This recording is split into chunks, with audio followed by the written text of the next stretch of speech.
Welcome to Dental Brain Crops. I'm your host, Chelsea Myers, and today I'm joined with the CEO of Pearl, Ophir Tanz. Ophir, welcome to the show. Thanks, Chelsea. Great to be here. Yeah, thanks for being here. So I'm excited to hear all about the incredible things you're doing. I got to hear some actually recently, but I want to talk about what you're doing at Pearl. Before we get there, if you could just tell me what led you to dentistry? Why are you in this industry? Yeah, great question. So, my background is in engineering. My father is a retired dentist, actually, so I kind of grew up in that environment and have had a lot of exposure to it. In the last, 17 years really of my career have been focused on artificial intelligence and specifically computer vision. So, computer vision is a sort of subfield of artificial intelligence where you teach computers to see and understand and interpret the world in much the same way the human brain does. Hmm. Um, and I built a large company prior to Pearl, and increasingly really wanted to do something that I thought would positively affect humanity and have a positive impact on people's lives, and made the decision to explore opportunities in the healthcare space. And sort of dentistry was on that list of considerations, and for Hmm. a whole host of reasons, decided to actually commit to the dental category. And I'm really glad I did. I think it's an amazing field of medicine and a very entertaining and interesting place to be. Very cool. Very cool. So, okay, so tell me about what you're doing with those computers and the artificial intelligence in the dentistry space now.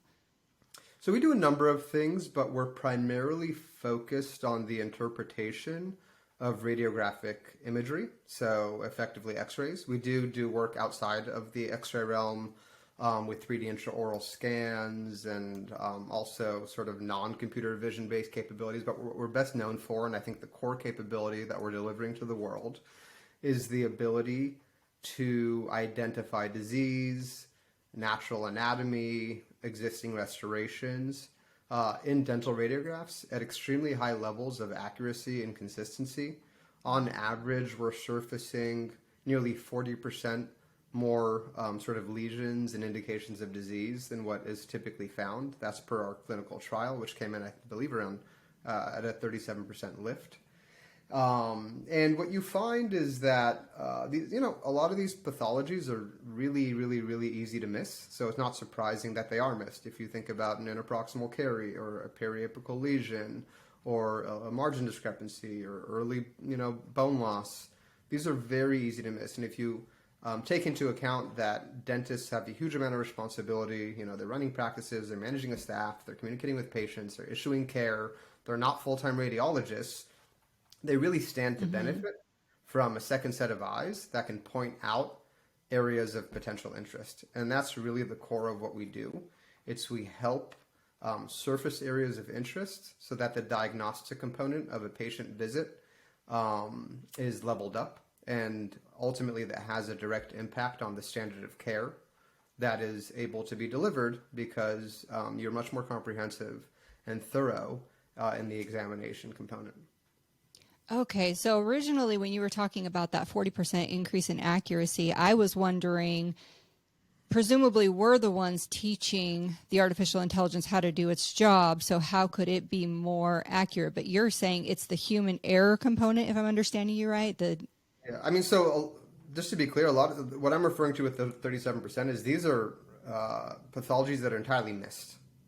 Okay. Um, so you are right to assume that artificial intelligence systems of any form, for the most part, undergo a process called supervised learning. Supervised learning does require, painstaking effort on the part of, professionals, in this case, dental professionals and radiologists, to Hmm. actually annotate and label data.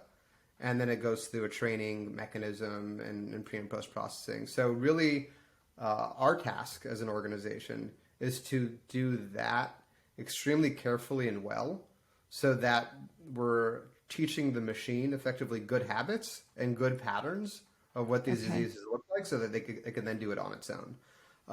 So ultimately, even though you have maybe thousands of practitioners at a certain level of proficiency training a system, when you take all of that in aggregate and you sum it up and you enable the computer to learn, then it is able Okay. to outperform humans at all these tasks. And that's the case for, really any form of computer vision in the world.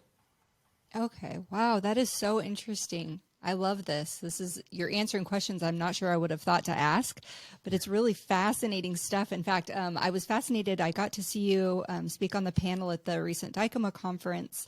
And I remember I was both intrigued by what you were saying, and I was also entertained because your demeanor, you just had this confident smile. And I was like, oh, I'm excited to see what this guy's going to say. And he looks really happy about whatever it is. And I realized as I was listening that the reason you had that confident smile was because you have a really cool thing, and you guys have done a lot to get it to where it is. So talk to me kind of about that building process. You start with this great idea. You have this definite giant of an idea, and then now you've scaled it to this incredible product. Talk to me about that process.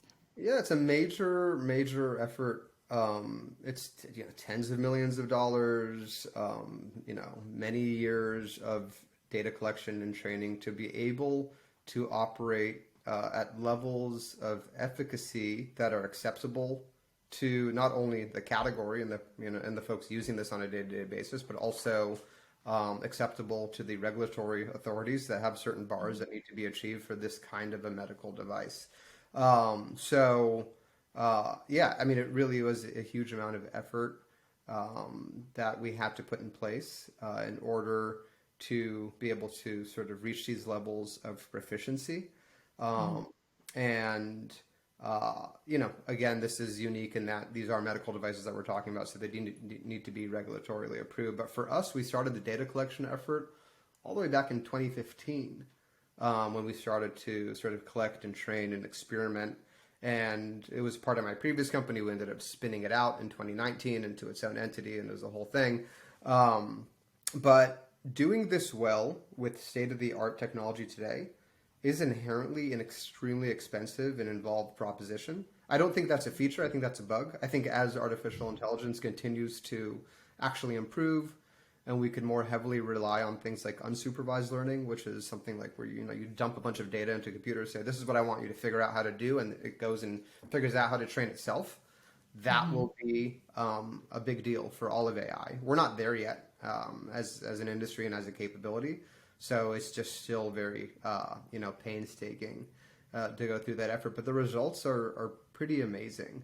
I think if you look at the data, and we've done a number of studies and peer-reviewed studies. In one of our studies, we asked 136 different practitioners to diagnose and treatment plan a single patient's FMX.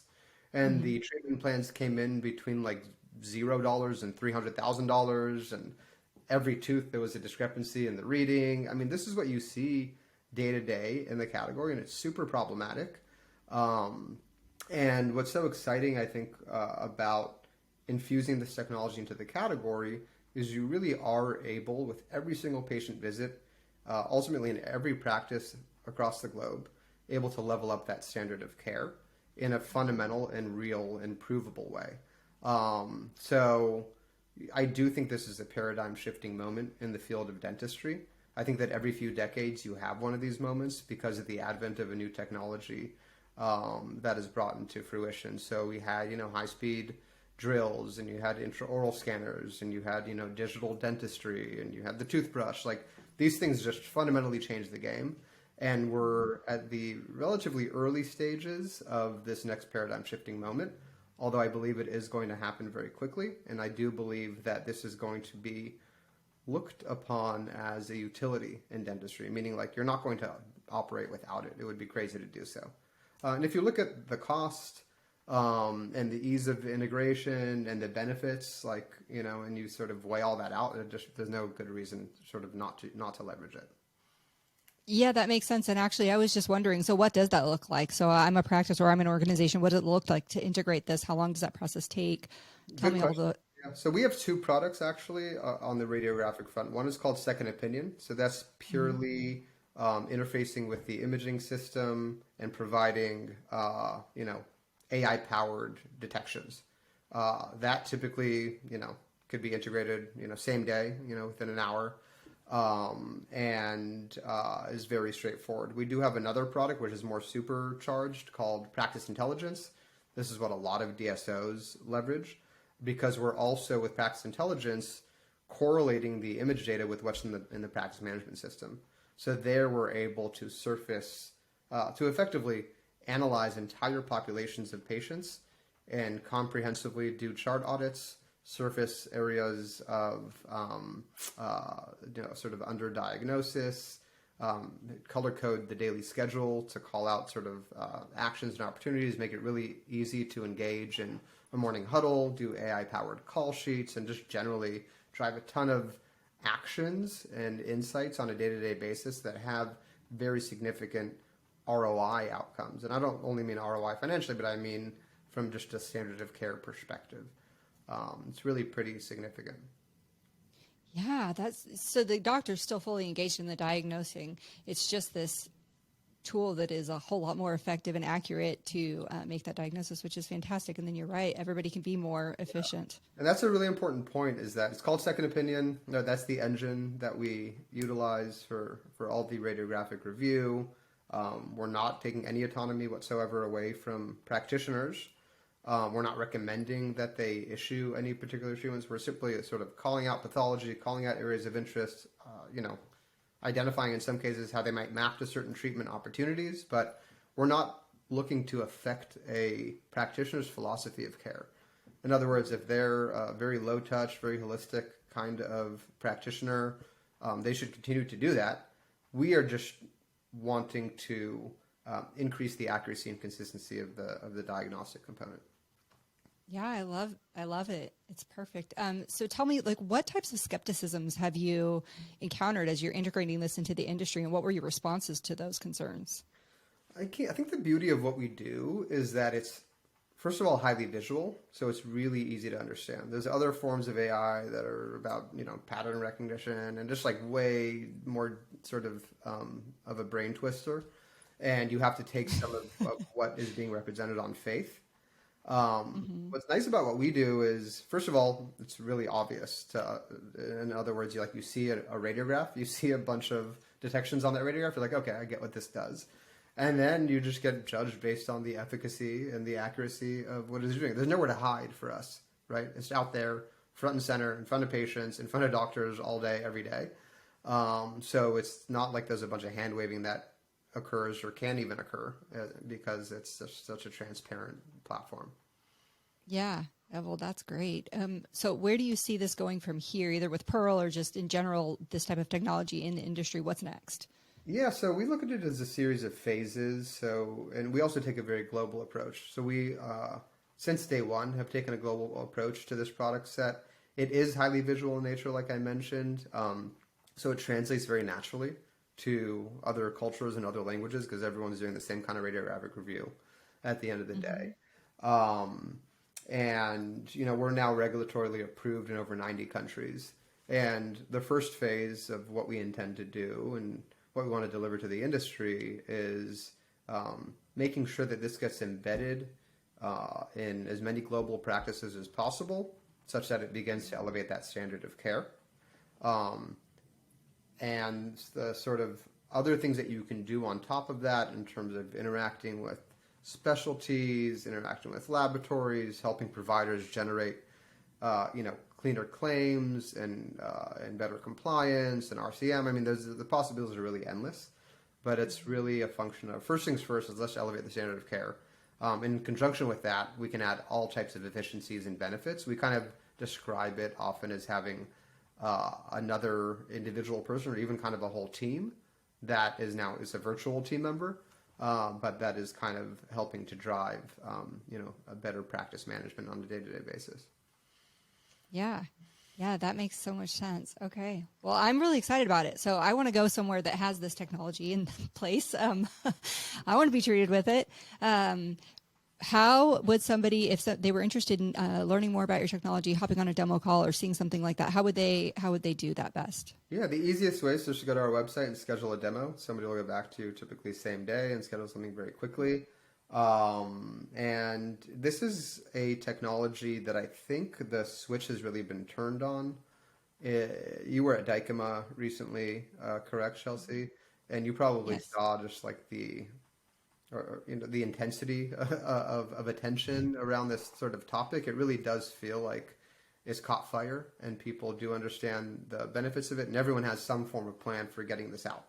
Now it's going to take longer to trickle down into the individual practices, but that is happening as well.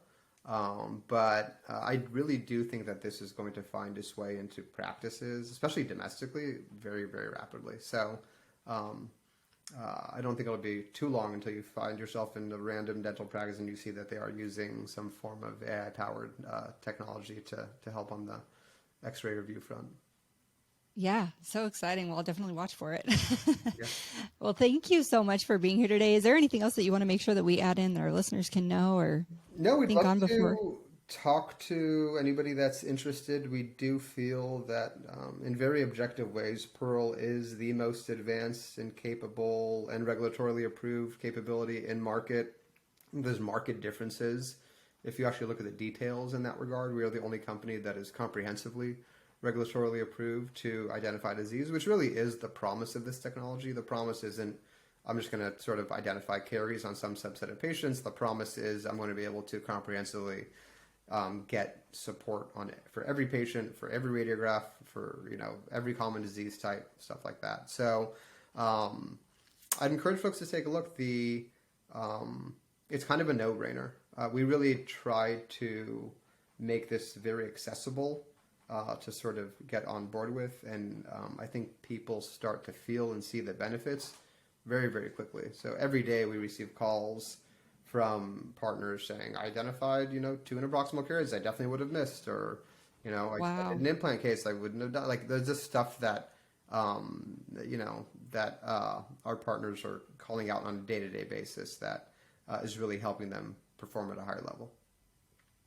Wow, that's so great. I mean, it really hits on every objective, right? Because your oral health is just so important, and you want to be a strong, proficient provider, and anything, I would want to take advantage of anything that would help me to complete all of my objectives Yeah. more accurately. So I just love this. And we I'm want so to excited about this. unburden practitioners. Like, practitioners are so much on their plate. I saw it with my own father, and my mom was also involved in running the practice, and there's just a lot to do. Dentists are different than other types of doctors in that they typically just have a lot more responsibility in terms of actually managing an enterprise and managing a staff, and they're not responsible for just doing kind of one sort of myopically oriented task. They have a lot of responsibility on their plate. So I think anything that enables them to just focus on delivering better care, that enables them to more easily deliver that care consistently, makes everyone happier and results in better outcomes for the patient, for the staff, for the doctor, for everyone involved. You're absolutely right. And I'm so glad you say that, because when we're coaching doctors, there is a significant toll that's taken when something is missed or when there is something that could have been better treated, because the doctor really personalizes being that best provider and taking care of their patients. And so when he or she can access something like this that will allow them to do their job better, it helps them walk into that situation with more confidence. Yeah, exactly right. Perfect. Well, I really love this conversation. I'm really excited about this technology, and I appreciate you hopping on today to share with us about it. Yeah, thanks so much for having me. It's great to talk.